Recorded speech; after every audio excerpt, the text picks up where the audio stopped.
Hello everyone. आज हम पढ़ेंगे क्लास 6 का chapter number 1 the earth in the solar system. Solar system को समझने से पहले आपको यूनिवर्स एंड गैलेक्सीज का थोड़ा सा आइडिया होना चाहिए। देखिए, यूनिवर्स क्या है? जितना भी स्पेस में मैटर है, जितनी भी एनर्जी है, गैलेक्सी, जितने भी स्टार्स, प्लैनेट्स, सब किसके अंडर आते हैं? यूनिवर्स। सबसे बड़ी यूनिट क्या है? यूनिवर्स। देन इसके यूनिवर्स के अंदर आती हैं गैलेक्सीज। ठीक है, गैलेक्सीज क्या है? एक गैलेक्सी में बिलियंस ऑफ स्टार्स है।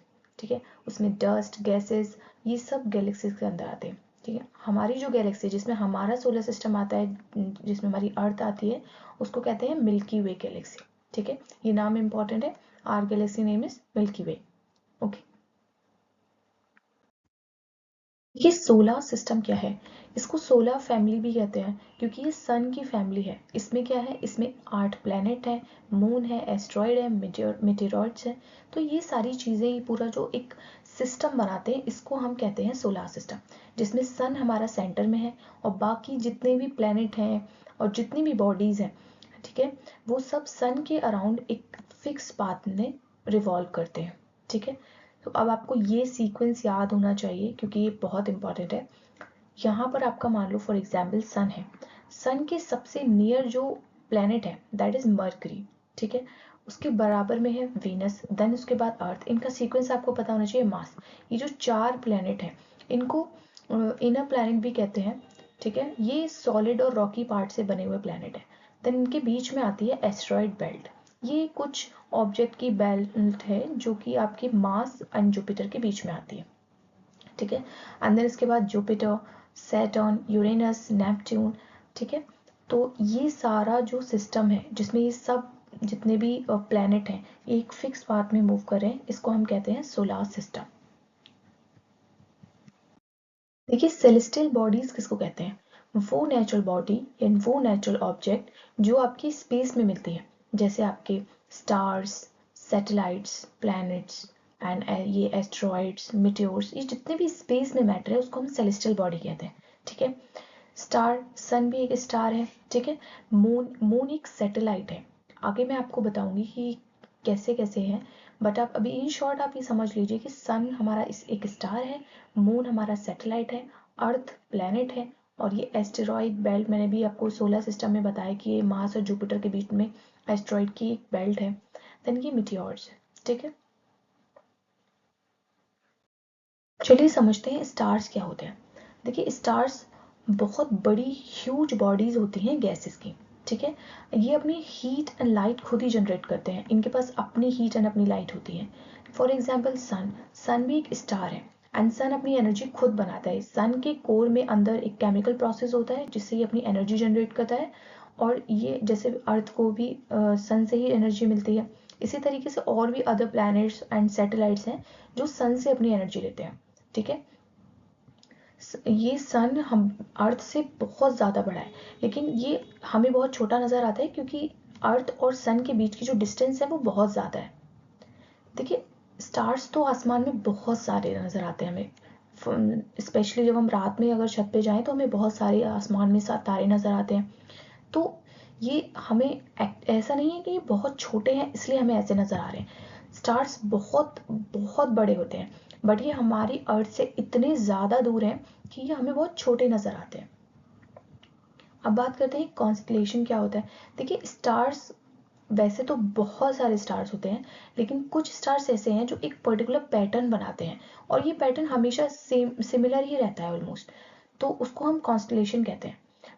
ये ग्रुप ऑफ स्टार्स होता है जो फिक्स पैटर्न आसमान में हमें नजर आता है। ठीक है, जैसे फॉर एग्जांपल उर्सा मेजर। देखिए, इसको सप्तऋषि भी बोलते हैं। ये पहले लोग क्या करते थे, नॉर्थ की लोकेशन फाइंड आउट करने के लिए पोलर स्टार की हेल्प लेते थे। तो ये लोकेशन इंडिकेशन में बहुत हेल्प करता था पहले लोगों को कॉन्स्टलेशन। ओके, नाउ हम समझते हैं प्लैनेट्स क्या होते हैं। देखिए, planets are celestial bodies that do not have their own light and they revolve around the sun in a fixed path called orbit. देखिए, प्लैनेट्स भी सेलेस्टियल बॉडीज हैं जो कि स्पेस में मौजूद जितनी भी बॉडीज हैं उनको हम सेलेस्टियल बॉडीज कहते हैं। ठीक है, इनके पास अपनी लाइट नहीं होती, तो ये लाइट कहाँ से लेते हैं? ये क्वेश्चन आपके माइंड में आया होगा।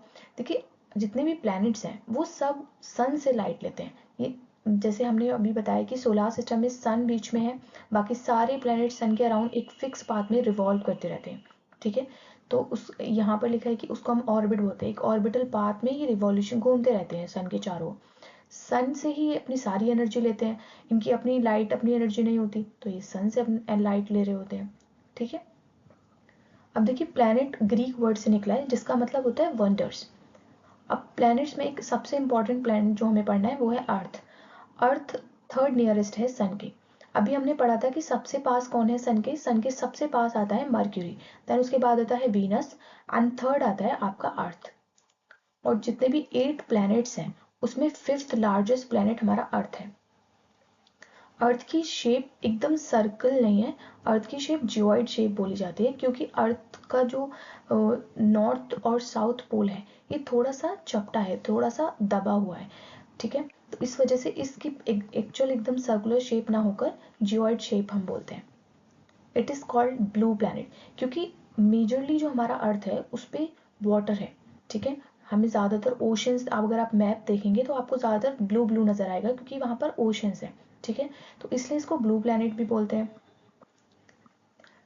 अर्थ ही एक ऐसा प्लैनेट है जिसपे लाइफ है, क्योंकि यहाँ पर कुछ इम्पॉर्टेंट गैसेस हैं और पानी है, हवा है, जो एक्चुअल लाइफ को सपोर्ट करता है, वो सारा एटमॉस्फेयर हमें अर्थ पे ही मिलता है सिर्फ।